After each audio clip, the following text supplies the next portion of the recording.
اور دوسری چیز، کہاں ہے سر ریٹ آف دی حکومت؟ 11 سیاسی جماعتیں، 11 پاکستان کی کیا کر رہی ہیں؟ حکومتی ادارے بھی ان کے ساتھ ہیں، ریاستی ادارے بھی ان کے ساتھ ہیں، اختیارات بھی ان کے پاس ہیں، لیکن ریٹ آف دا گورنمنٹ دیکھنے کو نہیں مل رہی۔ جی اکبر بابر صاحب۔ بسم اللہ الرحمن الرحیم۔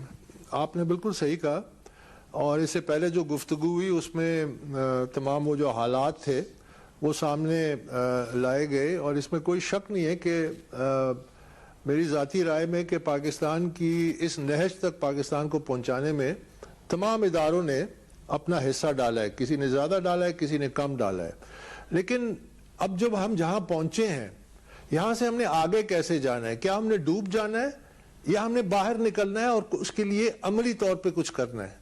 تو اس کے لیے میں سمجھتا ہوں کہ آج کا یہ جو دن تھا، یہ ایک اور سیاہ دن تھا پاکستان کی تاریخ میں، کیونکہ عدالتوں پہ باقاعدہ حملہ ہوا، اور ایک جماعت جو کہ میری جماعت ہے، جس کو ہم نے بنایا تھا کہ ہم پاکستان میں انصاف لے کے آئیں گے، اس جماعت کے جو سربراہ ہیں وہ اس حملے کو لیڈ کر رہے تھے، اور افسوس کی بات یہ ہے کہ ان کو کرنے دیا گیا، ان کو جانے دیا، اور اس کے بعد ان کے خلاف کوئی کارروائی نہیں ہوئی۔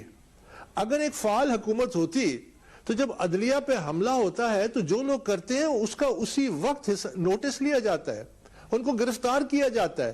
میں دیکھتا کہ ان میں سے کون سا شخص بغیر گرفتاری کے باہر جاتا، میں اسی ساری کمپاؤنڈ کو سراؤنڈ نہ کر دیتا اور ایک ایک کی گرفتاری لیتا کہ آپ کی مجال کیسے ہوئی کہ آپ عدالتوں پہ گھس کے ہلڑ بازی کرتے ہیں، توڑ پھوڑ کرتے ہیں جہاں پہ آپ جس عدالت میں آپ پیش ہو رہے ہیں۔ لیکن میں تو یہ آج نہیں کہہ رہا، میں تو یہ 1 سال سے کہہ رہا ہوں، جب الیکشن کمیشن کے باہر کھڑے ہو کے جب عمران خان الیکشن کمیشن کو دھمکیاں دیتا تھا، چیف الیکشن کمشنر کو دھمکیاں دیتا تھا، جس کو اس نے خود نامزد کیا صرف اس واسطے کہ اس کو خوف تھا کہ فارن فنڈنگ کیس میں اس کے خلاف منصف جو اس نے لگایا ہے وہ اس کے خلاف فیصلہ دے گا۔ میں نے اس وقت کہا تھا یہ فیشزم ہے، آپ نے فیشزم کو جڑوں سے باہر نکالنا ہے، اگر آپ نہیں نکالیں گے یہ اسٹیٹ جو ہے کمزور ہوتا جائے گا، آرگنز آف دا اسٹیٹ کمزور ہوتے جائیں گے، یہ انتشار اور پھیلے گا، اور یہ ایک قسم کی وار لارڈزم کی نوعیت ہمارے ملک میں آ رہی ہے کہ ایک شخص ہے وہ دندناتا پھر رہا ہے، قانون کے شکنجے سے باہر ہے، جبکہ قانون موجود ہے، عدالتیں موجود ہیں، ثبوت موجود ہیں، تو کارروائی کیوں نہیں ہوتی؟ تو یہ جو ملک ہے یہ بیسیکلی آپ انتشار کی ایک حد تک پہنچ چکے ہیں، اور ابھی ہمیں جس طرح ہم نے دہشت گردی کے خلاف جنگ کی تھی، ہمیں سیاسی اور قانونی جنگ کرنی ہے، ہم نے پاکستان میں کوئی آئینی راستہ نکالنا ہے کہ ہم اپنے آئین کو نافذ کر سکیں، یہ ہمارا سب سے بڑا چیلنج۔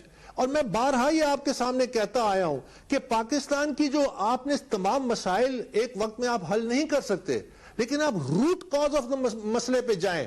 پاکستان کے مسائل کا روٹ کاز پاکستان کی انکمپیٹنٹ لیڈرشپ ہے، نااہل لیڈرشپ ہے، جو صرف اقتدار کے لیے سیاست کرتی ہے۔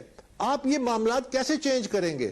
آپ سیاسی جماعتوں کو ادارہ کیسے بنائیں گے؟ آپ کے پاس الیکشن کمیشن موجود ہے، آپ کے پاس جو وہ نرسری آف لیڈرشپ ہے ہی نہیں، تو پھر آپ باہر ایک الیکشن کیا 10 الیکشن کرا لیں، آپ کے مسئلے حل نہیں ہوں گے۔ پچھلے 5 سالوں میں تمام سیاسی جماعتیں اقتدار میں رہ چکی ہیں، موجودہ جو ہے اس کو تو شاید 1 سال ہوا ہے، لیکن 1 سال میں وہ کم از کم اس ٹرینڈ کو تو چینج کر سکتے تھے، اس معیشت کی تنزلی کو تو روک سکتے تھے، اس انتشار کی سیاست کو تو پولیٹیکلی کنفرنٹ اینڈ چیلنج کر سکتے تھے۔ They should have crushed this fascist tendency through the full force of law. Law is there. Why don't you implement the law? Because of political compulsions. Pakistan میں پاکستان کی سیاست جو ہے وہ ہماری معیشت پہ بوجھ بنی، ہماری معیشت اب قومی سلامتی پہ بوجھ بن چکی ہے، ہم کمپرومائز پہ کمپرومائز کرنے ہیں۔ ہم نے اگر پاکستان کو بچانے ہم نے ایک نہیں، ہم نے 10 ریڈ لائنز کو کراس کرنا ہے۔ آج ایک ریڈ لائن تھی، ہمیں کراس کرنی چاہیے تھی کہ آج ہمیں وہ قانون نافذ کرنا چاہیے تھا irrespective of the consequences، because اس سے ایک میسج جاتا کہ یار there is nobody who's above the law. That is the only message you need to send. Pakistan is in serious strife and you need a strong leadership. اور یہ میں آپ کو بتا دوں، آپ کل الیکشن کرا دیں، یہ جو اتنا واویلا ہو رہا ہے، یہ جو سو موٹو ایکشن ہو رہا ہے، آپ کرا دیں الیکشن۔ میں بھی ادھر ہی ہوں اور اللہ مجھے زندگی دے، آپ سب کو زندگی دے، آپ مجھے 6 مہینے بعد بلانا، اپنے پروگرام میں اور پھر بتانا کہ کیا پاکستان کے حالات بہتر ہوئے ہیں کہ مزید خراب ہوئے ہیں. آپ کے پاس وہ سسٹم میں لیڈرشپ کمپٹنس کریڈیبل وہ ہے ہی نہیں کہ وہ آئے. وہ آپ نے فوکس کرنا ہے. میں آپ کو ایک مثال دے دوں, اس پہ ختم کرتا ہوں. دیکھیے چائنا میں آپ کے پروگرام میں پہلے دے چکا ہوں, but I want to repeat that. 1989 55 دھرنے ہو رہے تھے. ایک لیڈر تھا Deng Xiaoping, backed by the establishment of the time. انہوں نے تمام ہرڈلز کو کراس کیا, میرٹ لے کے آئے, کمپٹنس لے کے آئے, اپنے بچوں کو امریکہ بھیجا اپنے دشمن ملک میں, ان کو سسٹم کے اندر انڈکٹ کیا, انہوں نے اپنی اکانومی کو ریوائیو کیا, وہ آج ایک سپر پاور بن گیا. Why can't we do it? ہم ساؤتھ ایشیا کی سب سے کامیاب ترین سوسائٹی بن سکتے ہیں, ہم اس ریجن کی سب سے کامیاب ترین, ہمارے پاس تمام وہ ایسٹس ہیں بیسک. ہم نے اس طرف فوکس کرنا ہے. ہم ایک آئین اس وقت کیوں نہیں دھڑام سے گرتا جب پاکستان 140 نمبر پہ تھا کرپشن کی لسٹ میں؟ اس وقت سو موٹو, اس وقت آئین کہاں تھا؟ اس وقت آئین کہاں تھا جب غریبوں پہ مہنگائی کا بوجھ ڈالتے ہیں اپنے غلط فیصلوں کی وجہ سے, اپنی خرابیوں کی وجہ سے. آپ نے غریب عوام کو برباد کر کے رکھ دیا. آپ فیصلے کرتے ہیں, بوجھ ان پہ ڈالتے ہیں. اس وقت آئین کہاں ہے؟ یہ آئین کدھر ہے؟ میں یہ نہیں کہہ رہا کہ ہم کو غیر آئینی میں بات کرو, میں کہہ رہا ہوں کہ آپ اس وقت شاید ہمارے پاس چند تھوڑا سا عرصہ ہے جس میں ہم نے ڈیسائیڈ کرنے کے آئینی طریقے سے ہم کیسے پاکستان کے آئین کو نافذ کریں. میری رائے میں آپ نے لیڈرشپ پہ فوکس کرنا ہے, آپ نے پولیٹیکل پارٹیز پہ فوکس کرنا ہے, آپ نے ان کو قانون کے نیچے لے کے آنا ہے, آپ نے وہاں بادشاہتیں ختم کرنی ہے, آپ نے وہ جو ایک سیڑھی بنی ہوئی ہے اقتدار کے لیے اس کو ختم کرنا ہے اور عوام کے مسائل کے حل کے لیے کریڈیبل لیڈرشپ کے لیے راستے بنانے ہیں. جب آپ چور ڈاکو وغیرہ وغیرہ کو سب کو آپشن دیتے ہیں تو لوگ کیا کریں؟ آپ 10 الیکشن کرا لیں. میں آپ کو بار بار یہ کہہ رہا ہوں, یہ جو بھی یہ election is a lolly pop, but do it, کوئی مسئلہ نہیں, لیکن آپ اس سے بدتر حالت میں جائیں گے جب تک آپ روٹ کاز پہ فوکس نہیں کریں گے. نہ تو روٹ کاز پہ کریں گے, نہ قانون اور آئین کو امپلیمنٹیشن کریں گے, چاہے عدالتوں میں ہو, چاہے آپ کے انتظامیہ میں ہو, چاہے پارلیمنٹ میں ہو. جناب ہمارے آپ کے زاہد خان صاحب, پارلیمنٹ نظر نہیں آ رہی ہے, حکومت نظر نہیں آ رہی ہے, اس کی رٹ نظر نہیں آ رہی ہے, اور ابھی میں دیکھ رہا ہوں بڑے شرم کا مقام ہے وزیر داخلہ کے لیے. جو وزیر داخلہ ہے جس کو بنایا ہے اس لیے گیا ہے عوام نے اس پوزیشن پہ لا کے کہ وہ لا اینڈ آرڈر سچویشن کو کنٹرول کرے, وہ اس گروہ کو پکڑے, اس گروہ کو حملہ نہ کرنے دے, اور عدالتوں کے خلاف اس میں کوئی شک نہیں ہے کہ جو بھی پاور ایگزیکیوٹ ہونی ہے وہ تو انتظامیہ نے کرنی ہے.